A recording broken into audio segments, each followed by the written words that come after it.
The Capitol insurrection, and after President Trump left office, Americans from both parties are considering what lies ahead for the GOP. NewsNation's national political correspondent Dean Reynolds live for us in the newsroom tonight with that. Dean?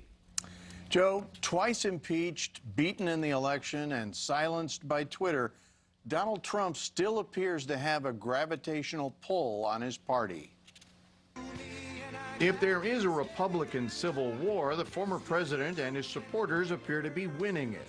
How else to explain House Minority Leader Kevin McCarthy's rather chummy visit this week at Mar-a-Lago, just days after he said this? The president bears responsibility for Wednesday's attack on Congress by mob rioters. He should have immediately denounced the mob when he saw what was unfolding. There's also Senate Minority Leader Mitch McConnell's abrupt switch from blaming Mr. Trump for provoking that January 6th riot at the Capitol to later supporting the idea an impeachment trial for doing that is unconstitutional. So the window to a new post-Trump direction for the GOP appears to be closing.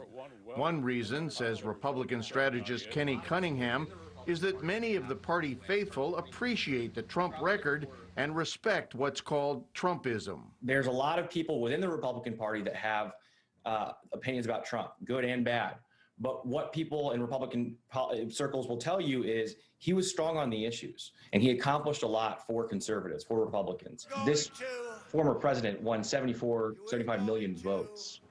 And so you can't say that he is an unpopular president if you're looking at the grand scheme or the total collective population. Keep in mind that 147 Republican House members voted earlier this month to overturn the election results, even after hearing Mr. Trump's remarks on that day and even after the riot itself.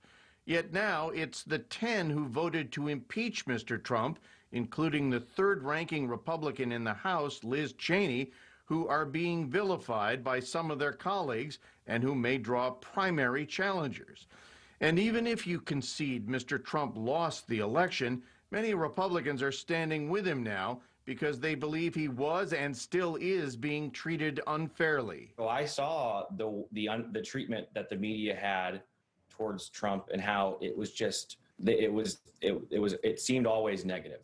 And then especially if you contrast it now with the last week and you look at the kind of questions that now President Biden is getting, I mean, it's a day and a night difference. But others point out that no matter how many votes Mr. Trump won, he still lost, and that Trump adherents who further the stolen election narrative, such as Georgia's Republican Representative Marjorie Taylor Greene, are alienating a broad swath of the electorate. Now, all of this GOP infighting is happening while the Democrats have been spending time and money registering voters for coming elections. Their success was undeniable last November. Look at Georgia and Arizona. Both states were once considered sure things for Republicans, but both went for Joe Biden, and both now have 2 Democratic senators.